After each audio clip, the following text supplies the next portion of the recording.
पंचनामृतमस्नान्यं समर्पयामि। ओम गंगे च यमुने चैव गोदावरी सरस्वती नर्मदे सिंधु कावेरी जले अस्मिन् संधिं कुरु। जल से स्नान करवाइए 4 बार। ओम नमामि गंगे त्वं पाद पंकजं सुरा सुरवंदित देवरूपं भुक्ति च मुक्ति च ददाति नित्या भवानुसारणे सदा नारायणः।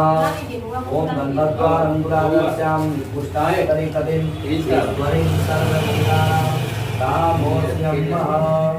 देखिए फूल से चंदन भगवान को लगा दीजिए।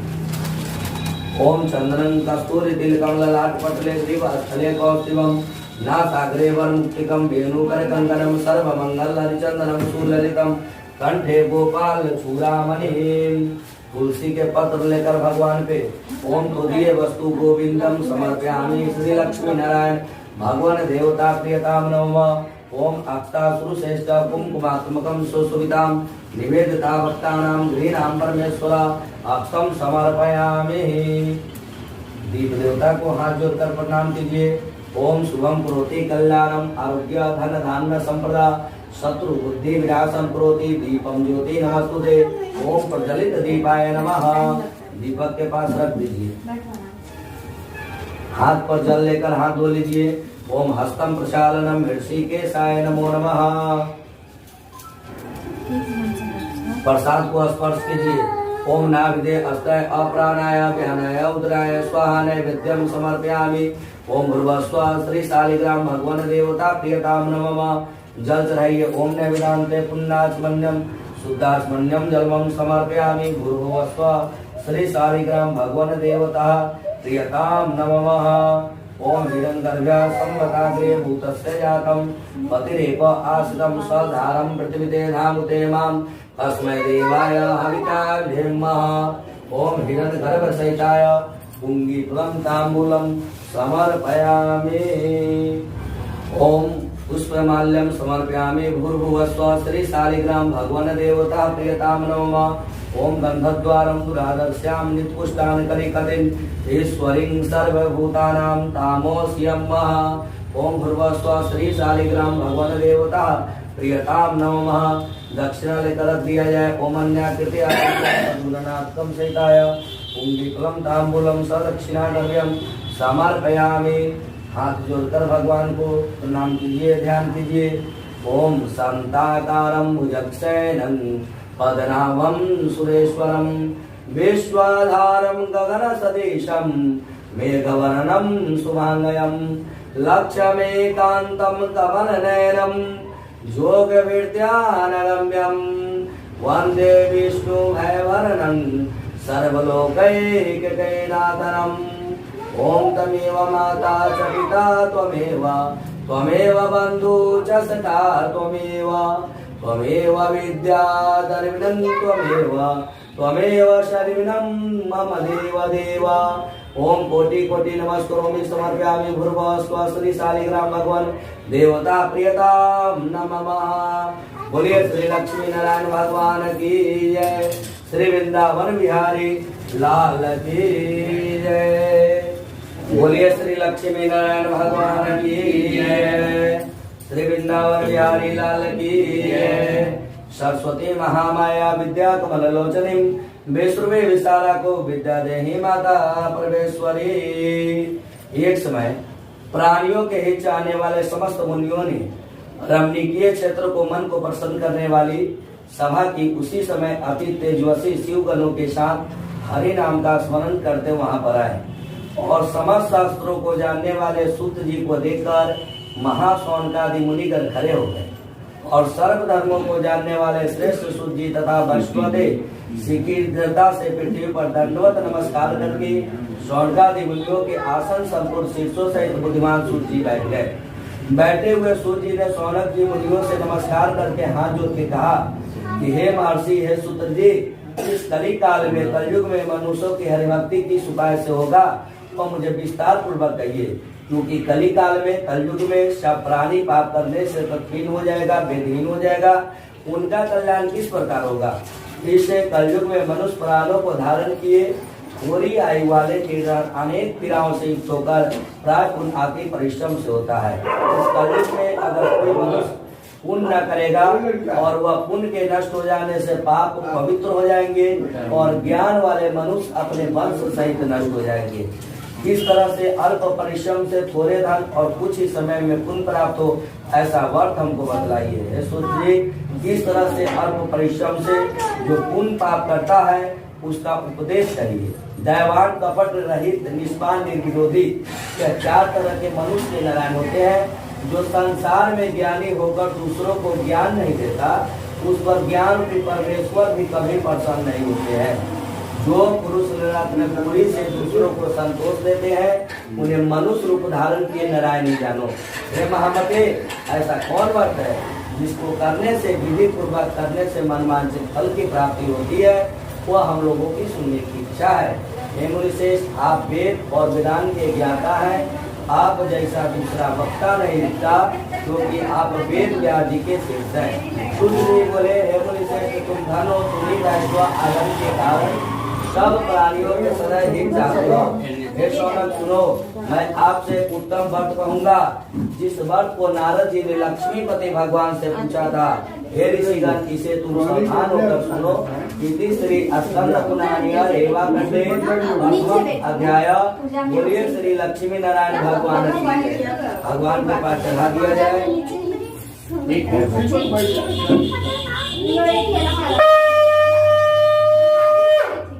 बोलिए श्री वृंदावन बिहारी लाल की जय। आठवां द्वितीय अध्याय।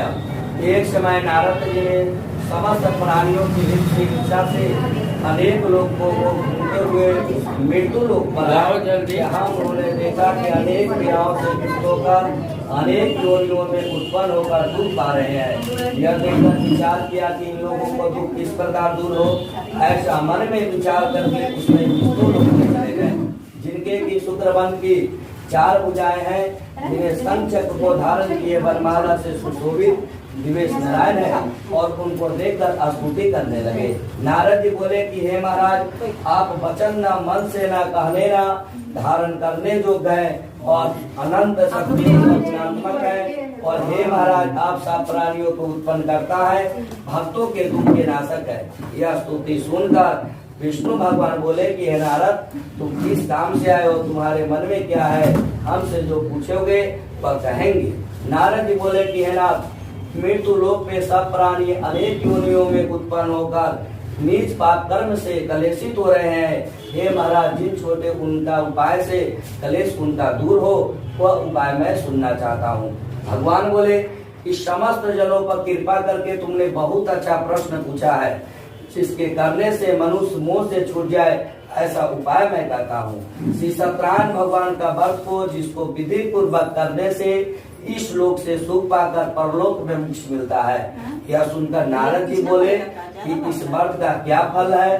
पूर्व में किसने किया था? इस समय यह व्रत को करना चाहिए, अब विस्तार पूर्वक कहिए। भगवान बोले कि इसके करने से दुख शोक आदि का नाश होता है, धन धान की वृद्धि होती है, संतान की प्राप्ति होती है तथा श्रद्धा विजय की ही प्राप्ति होती है।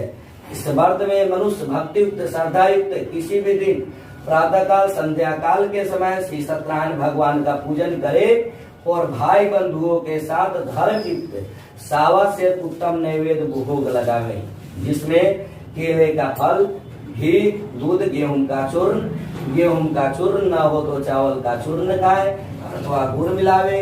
शावा पाव सरवा शेर के हिसाब से मिलाकर भक्ति से श्री सत्यनारायण भगवान का पूजन करे और बंधुओं के साथ कथा सुनकर ब्राह्मणों को दक्षिणा देवे। श्री सत्यनारायण के प्रसाद को अपने भाई बंधुओं के साथ खाकर रात्रि में गीता भी करे और श्रोतागण श्री सत्यनारायण भगवान का स्मरण करते हुए अपने अपने घर को जाए। ईश्वर का व्रत करने से मनवांछित फल मिलता है। विशेष करके कली काल में, कलयुग में पृथ्वी पर इससे बढ़कर कोई दूसरा उपाय नहीं है। नारद, विष्णु व्रत को पहले किया हुआ कथा सुनिए। एक काशीपुरी में निर्धन संतानंद नामक एक ब्राह्मण क्षुधा प्यासा नित्य पृथ्वी पर भिक्षा मांगने हेतु घूमता था। वह ब्राह्मण प्रेमी भगवान ने, नारायण ने दुखित ब्राह्मण को देख के बूढ़े ब्राह्मण के रूप धारण करके अति आदर से पूछा कि हे विप्र, आप किस कारण पृथ्वी पर नित्य घुमा करते हैं? ये हमारी सुनने की इच्छा है, यदि आपकी इच्छा हो तो पुण्य रूपे कहिए।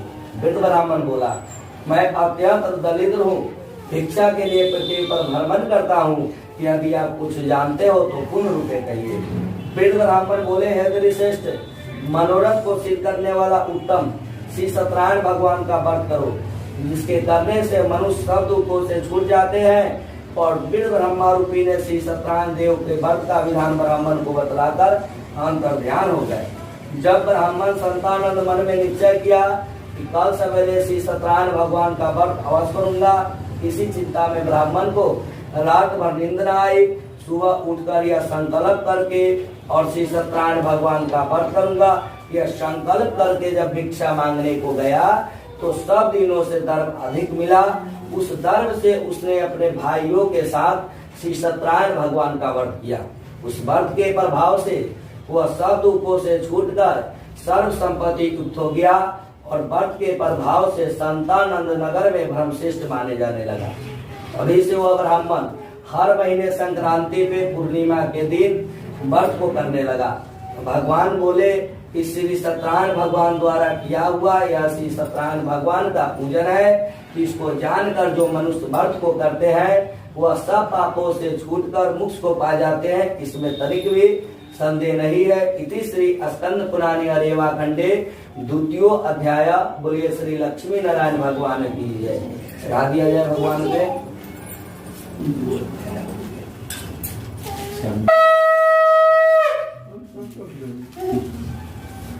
बोलिए श्री वृंदावन बिहारी लाल की जय। अर्थम तृतीय अध्याय सूतवाचन। सूत्र जी बोले कि हे सौनक, विष्णु भगवान जिस तरह कहा मैं तुमसे कहा, दूसरी बात जो है वो पूछो। सौनक जी बोले कि हे सूत्र जी, उस ब्राह्मण के बाद इस व्रत को किसने किया, सुनने की इच्छा है। सूत्र जी बोले कि हे मुनियों, जिसने व्रत को किया हुआ सुनिए। निर्ज धर्म के अनुसार से निज बंधुओं के साथ व्रत करने से उदत हुआ, उसी समय एक लकड़हारा वहां पर आ पाया और भूखा प्यासा पीड़ित काश को बाहर रख के ब्राह्मण के घर पर जाकर करते हुए ब्राह्मण को देख के नम्रता से पूछा कि आप यह क्या कर रहे हैं, इसके करने से क्या फल होता है, वह विस्तार पूर्वक कहिए। फिर ब्राह्मण बोला है, मनोरथ को देने वाला, दुख और शोक को नाश करने वाला, सिद्धि को देने वाला यह श्री सत्यनारायण भगवान का व्रत है, जिसके प्रसाद से धन धनाधिक प्राप्त हुआ है। यह सुनकर लकड़हारा प्रसन्न होकर प्रसाद खाकर जल पीकर श्री सत्यनारायण भगवान का ध्यान करता हुआ अपने नगर को चला गया और कहा कि आज लकड़ी बेचने से जो दर प्राप्त होगी उसी से मैं सदैव भगवान का उत्तम व्रत अवश्य करूंगा। ऐसा मन में विचार करके उसने लकड़ी सिर पर रखा और जहाँ धनी लोग रहते थे उस नगर में गया। उस लकड़हारे को दुगना दर्भ प्राप्त हुआ। वो अत्यंत प्रसन्न होकर सुंदर केले का फल, शक्कर, दूध, घी, गेहूं का चूर्ण सबको सवाई लेकर घर में आकर अपने भाई बंधुओं को बुलवाकर विधि से श्री सत्यनारायण भगवान का व्रत किया। उस व्रत के प्रभाव से लकड़हारा धन और पुत्र से युक्त हो गया और इस लोक से सुख पाकर अंत में सतलोक को चला गया। हे मुनिगण, मैं और कथा करता हूँ, सुनो। इति श्री स्कंद पुराणी अरेवा खंडे तृतीय अध्याय। बोलिए श्री लक्ष्मी नारायण भगवान की जय। चढ़ा दिया जाए।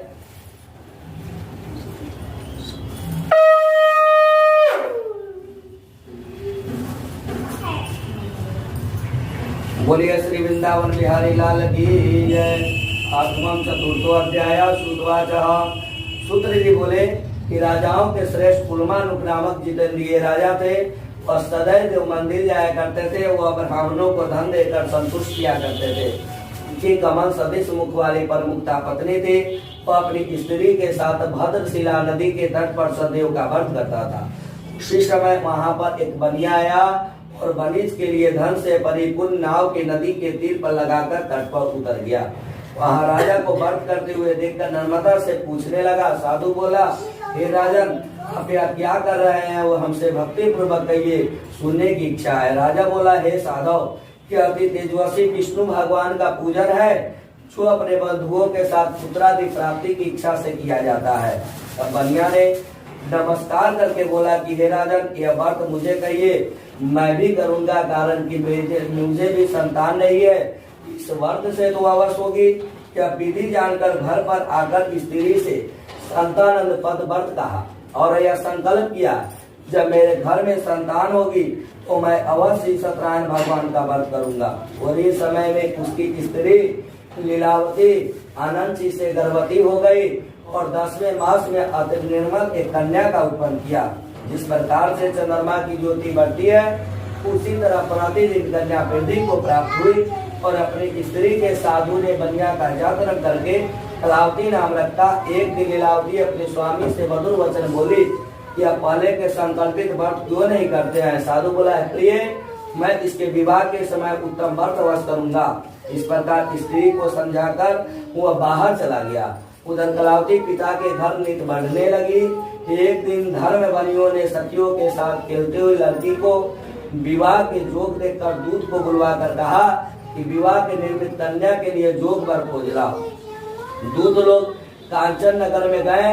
उस नगर में बालिक पुत्र को देखकर साधु के पास आए और गुणित लड़के को देखा और जाति भाइयों के साथ प्रसन्नचित से अपनी कन्या का उस बालिक पुत्र के साथ विवाह कर दिया। सौभाग्यवश से विवाह के समय साधु ने इस व्रत को भूल गए, जिससे सत्यनारायण भगवान क्रोधित हो गए और कुछ दिन बाद साहूकार व्यापार की इच्छा से अपने दामाद को लेकर समुद्र के निकट रत्नासारपुर नामक में जाकर व्यापार करने लगा।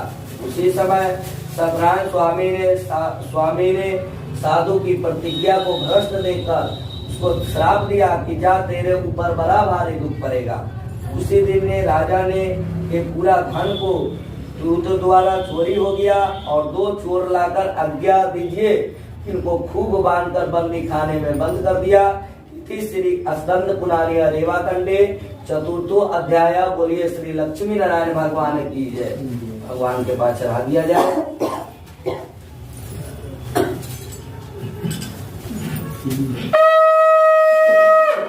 बोलिए श्री वृंदावन बिहारी लाल की जय। अर्थमम पंचमम अध्याय सूतवाचक। सूत्र जी बोले कि सतदेव जी के माया से चंद्रकेतु राजा ने उन दोनों बनियों को कुछ भी ना सुना और उनका सब धन ले लिया। श्री सत्यनारायण के श्राप से साधु दामाद घर पर स्त्री बड़ी दुखित हो गई। चोरों ने सारा धन को चुरा लिया। यादि व्याधि से पीड़ित भूखी प्यासी लीलावती अन्न की चिंता में घर घर घूमने लगी और कलावती कन्या ने घूमने लगी। एक दिन रात को भूख से कलावती एक ब्राह्मण के घर पर गई और वहाँ श्री सत्यनारायण भगवान को वर को देकर निज मनोरथ को मांगी और प्रसाद खाकर कुछ रात गए तो अपने घर आई। तब लीलावती अपनी कन्या को धिकाने लगी, हे पुत्री इतनी रात तक तुम कहाँ रहे, तेरे मन में क्या है। तब कन्या ने माता से सतवचन बोली, हे माता मनोरथ को परिपूर्ण करने वाला श्री सत्यनारायण भगवान का व्रत मैंने ब्राह्मण के घर में देखी हूँ। लीलावती कन्या ने कलावती का वचन सुनकर श्री सत्यनारायण व्रत करने से उद्धत हुई और पतिव्रता साधु की स्त्री अपनी कन्या बंधुओं के साथ व्रत करने के लिए उद्धत हुई और सदैव से दिवर वर मांगा, हे सदैव हमारे पति और दामाद जल्दी मेरे घर आवे। मेरे पति और दामाद के अपराध को क्षमा करने योग्य है अतः क्षमा कीजिएगा। इससे सत्यनारायण भगवान संतुष्ट हो गए और चंद्रकेतु राजन को शपथ दिखाया कि हे राजन कल सवेरे सज्जन बनियों को छोड़ देना, नहीं तो धन पुत्र से ही तेरा राज नष्ट कर देंगे। ऐसा बात राजा ने सभा में उपस्थित मंत्री जनों से अपना स्वप्न सुनाकर कहा कि बांधे हुए बनियों को शीघ्र छोड़ दो, ऐसा आदेश दिया। यह सुनकर दूत लोग बनियों को बंदी खाने से छुड़ाकर राजा के निकट लाए और विनय युक्त वचन बोले, हे महाराज हम दोनों बनियों को बंधन से छुड़ा कर लाए हैं, अब आपकी क्या आज्ञा है।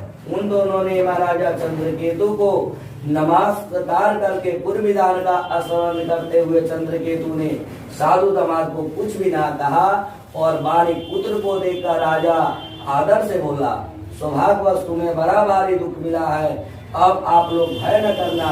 इस प्रकार राजा ने उन दोनों के हाथ पैर के हथकड़ी कटवा कर छल कर्म करवा के फिर वस्त्र आभूषण देकर बनिया को संतुष्ट किया। पहले जितना धन लिया था उसका दुगना धन देकर कहा कि अब आप अपने घर जाएं। तब दोनों बनियों ने राजा वो नमस्कार करके आपकी कृपा से मैं घर जाता हूँ।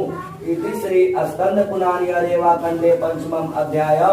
बोलिए श्री सत्यनारायण स्वामी की जय। गा दिया जय भगवान से।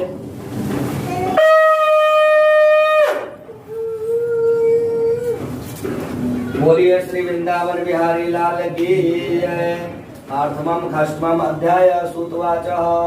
फिर सूत जी बोले कि भगवान को मंगलाचार्य पूजक करके ब्राह्मण को धन देकर निज नगर को चला और कुछ दूर जाने के बाद श्री सत्यनारायण भगवान ने वैश्य के मन के बात जानने के लिए पूछा कि तुम्हारी नाव में क्या है। तो मधुबर महाजन बनिया हंसकर बोला, ये दंडवन जो क्या धन लेने की इच्छा है, मेरी नाव में लताधिक पताधिक है। तो ऐसे वचन को सुनकर बोले कि जा तेरा वचन सत्य हो। ऐसा कहकर समुद्र के पास बैठ गए और तंडी को चले जाने पर नित्य क्रिया करके नाव को ऊपर उठाकर देखा तो आश्चर्यचकित हुआ।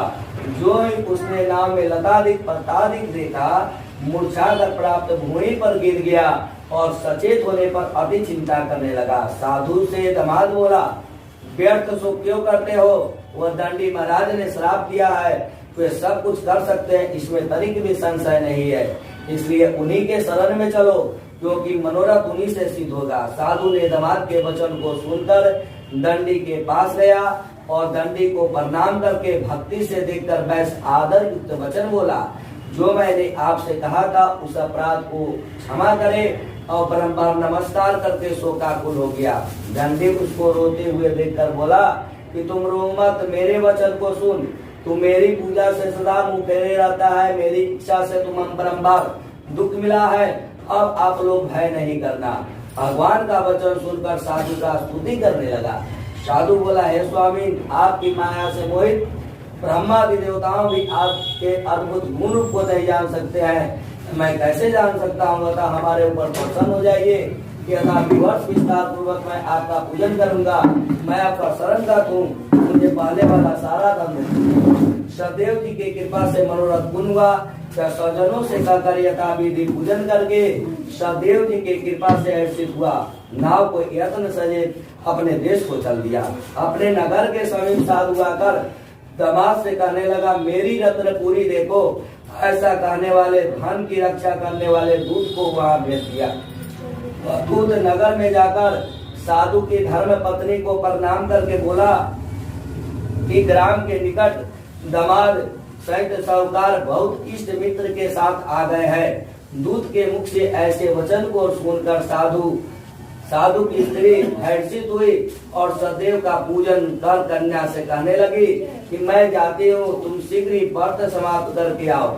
लड़की ने इस प्रकार जल्दी जल्दी व्रत को समाप्त करके भूल से प्रसाद न खाकर पति को देखने चली गई।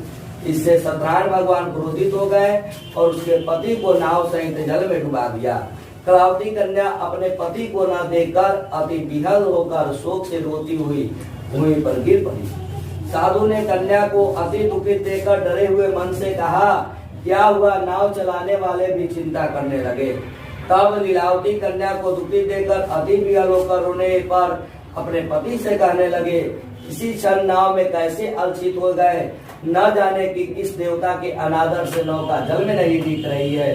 इस सदैव जी को महात्मा को कौन जान सकता है?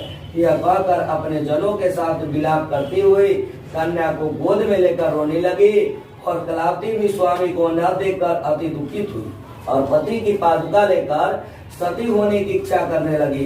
कन्या का चरित्र देखकर साधु बनियों ने स्त्री के साथ अत्यंत शोक युक्त होकर विचार करने लगे कि मैं सदैव जी के माया से बारंबार चला गया हूँ।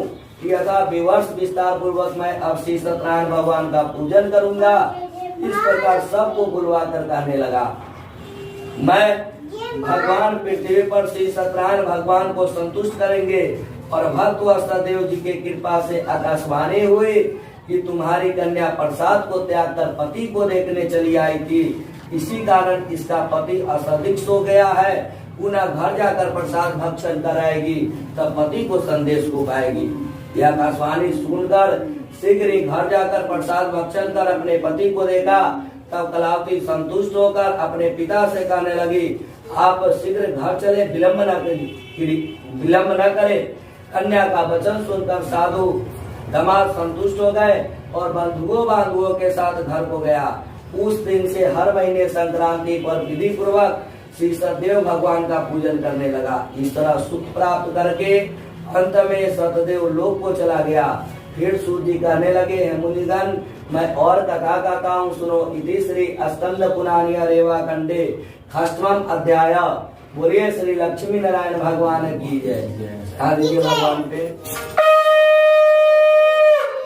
बोलिए श्री वृंदावन बिहारी लाल की जय। आठवां सप्तमम अध्याय सुतवाचा। बोलिए श्री लक्ष्मी नारायण भगवान की जय। सतदेव जी बोले कि प्रजा के पालन लंध्वज राजा नामक थे, जिसने सतदेव भगवान को प्रसाद को त्यागने से अति दुख पाया। एक दिन उसने वन में जाकर मृगादिक अनेक पशुओं को मारा। पीछे आके बट वृक्ष के नीचे श्री सतदेव भगवान का पूजन देखा। जब गोपलों बंधुओं चित्र से करते से अहंकार से राजा वहाँ पर न गया और सतदेव भगवान को प्रणाम भी न किया। जब गोप राजा को प्रसाद देने लगे तो राजा ने प्रसाद को नहीं लिया। तब गोप लोग वहाँ प्रसाद रखकर छिप गए और चले गए। राजा ने प्रसाद को अनादर किया। इस तरह प्रसाद को अनादर करने से अति दुख पाया। उस राजा के 100 पुत्र थे, वह मर गए और उनका धन राज्य सब नष्ट हो गए। तब राजा ने अपने मन में विचार किया कि सतदेव है मेरे धन और राज को नष्ट कर दिए हैं, इसलिए वहीं जाऊंगा जहाँ सतदेव भगवान का पूजन होता था। वहां जाकर आयुओं के साथ भक्तियुक्त श्रद्धा युक्त होकर विधि से सतदेव भगवान का पूजन किया। सतदेव के प्रसाद से धन धनाधिक युक्त हो गया और इस लोक से सुख पाकर अंत में सतलोक को गया। जो प्राणी अति दुर्लभ सतदेव भगवान के व्रत को करता है या भक्ति युक्त होकर पवित्र फल देने वाली कथा को सुनता है, उसके सतदेव के प्रसाद से धन धनाधिक प्राप्त होते हैं। जिस प्रकार से दरिद्र धन पावे, कैदी छूट जाए, मर्यादा भय से छूटे, इसमें तनिक भी संदेह नहीं है। इस पुनित व्रत को करने से प्राणी सदा सुख पाकर अंत में सतदेव लोक को जाता है। फिर सूर्य जी कहते हैं, विप्रो, मैंने श्री सत्यनारायण भगवान का व्रत आप लोगों से कहा, जिसके करने से मनुष्य सब दुखों से छूट जाते हैं और विशेष करके सतदेव की पूजा कली काल में, कलयुग में फल देने वाले होंगे। उन्हें कोई काल, कोई सत्य, कोई परमेश्वर, कोई सत्यनारायण, कोई सतदेव कहेंगे। सतरूपी विष्णु सनातन धर्म में कलयुग में अनेक रूप को धारण करके आएंगे और सबको मनवांछित फल देने वाले होंगे। हे मुनि श्रेष्ठ, जो प्राणी इसको पढ़ता है या सुनता है, उसके संपूर्ण पाप सतदेव जी के प्रसाद से तत्क्षण में नष्ट हो जाते हैं, इसमें तनिक भी संदेह नहीं है। इति श्री स्कंद पुराण रेवा खंडे सप्तमम अध्याय। बोलिए श्री लक्ष्मी नारायण भगवान की जय। श्री वृंदावन बिहारी लाल की जय।